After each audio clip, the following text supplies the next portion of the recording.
8h16. Seguimos com atualizações do conflito no Oriente Médio. O presidente dos Estados Unidos, o Joe Biden, disse na última quarta-feira não confiar no balanço do número de mortos na faixa de Gaza. Ele criticou os dados e declarou que inocentes foram mortos no conflito. O Luca Bassani, que segue lá em Munique, na Alemanha, tem informações para a gente ao vivo a respeito dessas declarações. Oi, Luca, bom dia para você. Nos últimos dias, a impressão que dá é que Joe Biden tem passado algumas mensagens um pouco, talvez, contraditórias para a imprensa mundial. Tem esse dado que ele trouxe, trazendo uma certa desconfiança em relação ao número de mortos lá na faixa de Gaza. Ontem, ele defendeu mais uma vez a criação dos 2 estados, para Israel e também para a Palestina. Enfim, em alguns momentos ele dá uma sinalização pró-Palestina, em outros momentos ele reforça esse apoio ao direito de reação de Israel. No caso dessa fala sobre os mortos na faixa de Gaza, ele deu algum motivo para essa desconfiança ou não?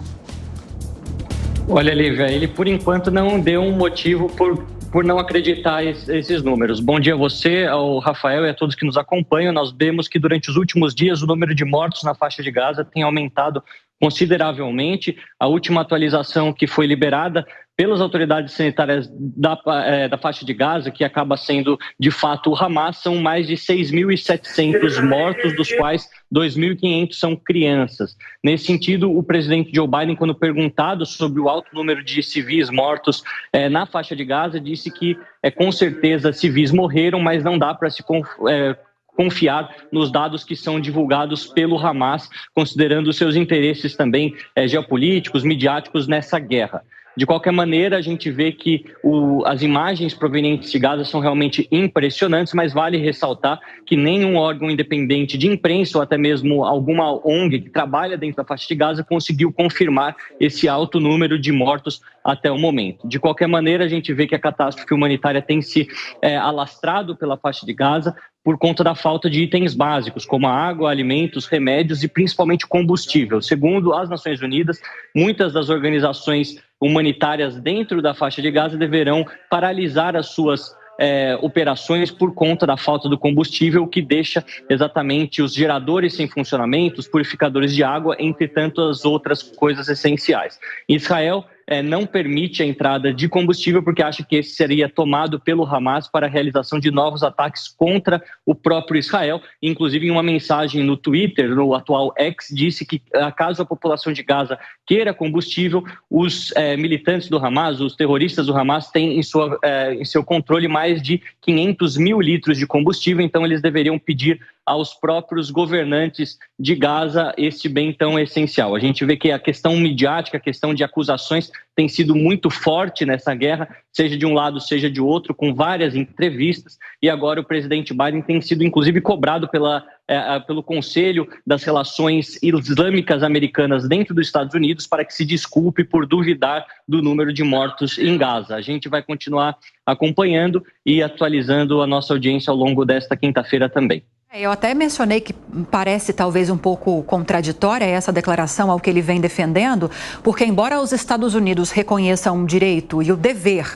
de Israel de reagir a esse ataque terrorista do Hamas, eles sempre destacam a importância da questão humanitária, da ajuda humanitária. Na própria resolução que não foi aprovada no Conselho de Segurança da ONU de ontem, eles reforçaram esse direito de reação de Israel, de se defender, mas trouxeram aquela necessidade de uma pausa humanitária para que a ajuda humanitária consiga entrar em segurança na faixa de Gaza e que para estrangeiros consigam sair da região, a exemplo do grupo de mais de 30 brasileiros que aguarda essa abertura da passagem para conseguir embarcar de volta aqui para o Brasil. Daqui a pouco o Luca Bassani volta com mais atualizações para a gente.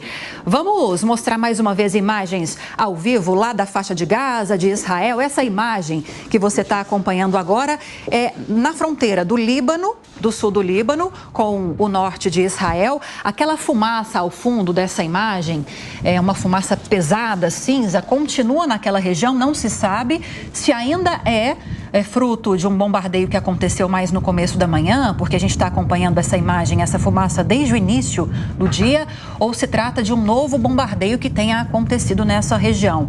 Não dá para saber, a gente tem alertado aqui que as trocas de agressões entre Hezbollah e também soldados israelenses aí na fronteira com o Líbano têm sido intensificadas nos últimos dias, assim como também os bombardeios à faixa de Gaza, de onde a gente também tem imagens ao vivo agora para você, não só na região norte, mas também no sul, o que foi feito, inclusive, um alerta feito pela comunidade internacional, com críticas, inclusive, de que Israel havia feito a exigência para que os palestinos deixassem o norte da faixa de Gaza e se deslocassem para o sul, mas os bombardeios não estão acontecendo apenas no norte da faixa de Gaza, também estão acontecendo na região sul, onde há muitos refugiados, além da população que já vivia naquela região, e a justificativa do governo, da defesa de Israel, é justamente porque os terroristas do Hamas têm aproveitado para se esconder no sul entre esses refugiados. Israel sabe que tem muita gente, muitos civis por lá, mas ainda assim esses bombardeios estão acontecendo, lotando hospitais, inclusive o principal hospital que está recebendo a maioria desses civis, que é o hospital lá de Khan Younis. E reforçando a informação para você que nesta madrugada houve algumas incursões pontuais de forças israelenses em território da faixa de Gaza. Alguns tanques foram para aquela região, eles atingiram alguns postos de operação, de controle do Hamas, alguns postos que tinham tanques aí, ou bombas de tanques antimísseis, aliás. Então, ou seja, essas incursões aconteceram, incursões pontuais, mas já foram finalizadas, o que não deixa de ser um prenúncio, Rafael Colombo, de que essa incursão por terra efetivamente possa acontecer já nos próximos dias.